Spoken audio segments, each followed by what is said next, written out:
All right, White Pigeon, this is the last video I'll be uploading. I'll try to keep this under 5 minutes as well. Chapter 12 is all about managing conflict. And while our Module 3 exam has a breakdown of each of the chapters, I would say conflict resolution is probably the one that the majority of the questions at least have a component of. So I'm going to ask you a lot of questions about conflict and struggle and how to repair, relationships once they've had this conflict.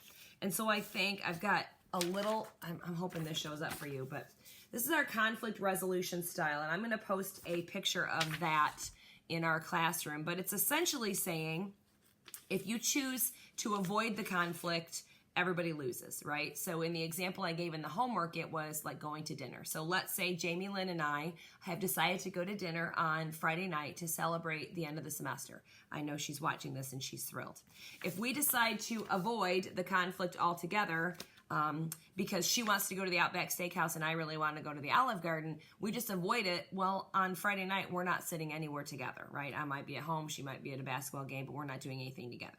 The second step in that stage is the accommodation stage. If I decide that it's more important that I spend time with her than it is where we're eating at, then I give in, right? So I accommodate her request. We're sitting at the Outback. Now, the opposite of that is competition. Right? I decide I've been giving in to her for years. She always gets her way. She figures out a way to go to the restaurant she wants to go to. So the game on, right? I'm rolling up my sleeves. This is full competition. For those of you in athletics, you know that this exists. You don't say, well, now the last time we played basketball, Centerville won, so it's White Pigeon's turn. Or the opposite, the last time we played, we won, so we want to give you guys one. That's BS. And so competition is exactly what it sounds like. I'm going to go to the restaurant I want to go to on Friday night. And that means I may offer to pay.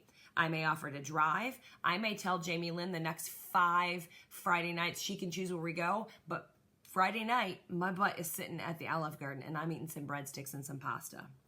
The next one is compromise, and this is the one most of you missed on the homework assignment because compromise sounds loving and wonderful, but the truth is compromise is a lose-lose. I want to go to the Olive Garden. She wants to go to the Outback, and for us to compromise, we go, okay, let's just eat at Texas Roadhouse. I'll order pasta, you order steak, that'll be fine. If we're not sitting where I wanted to go, then I compromised, and if she's not sitting where she wanted to go to, she compromised. So technically, we both lost. Sometimes this category can have some passive-aggressive behavior. Well, you chose the last time, all that sort of stuff. But remember that in a compromise, you both technically lose because you didn't get what you wanted. Last but not least, again, the rainbows and unicorns. This is collaboration. Everybody wins. I'm not sure in the scenario of going out to dinner that everybody can win. Can we be sitting on a Friday night at the Olive Garden and the Outback Steakhouse?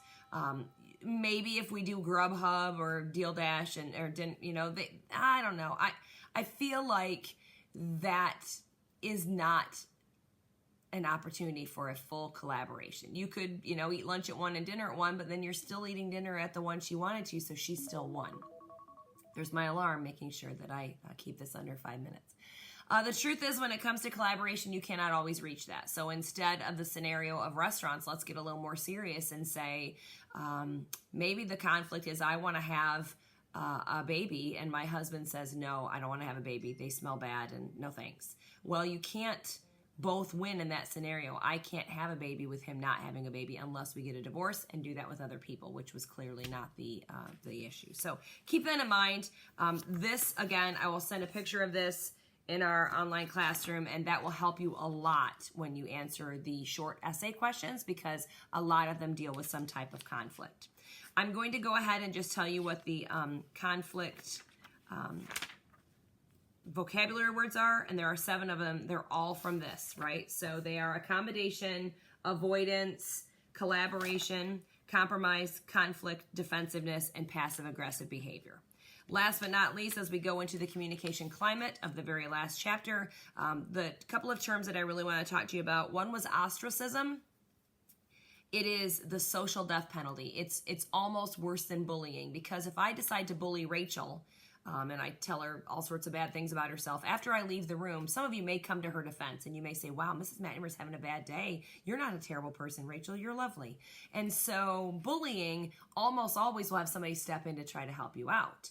But ostracism says, okay, everybody, we're going to pretend that Emily doesn't exist, right? So we're not going to talk to her. We're not going to interact with her. We're not even going to look at her.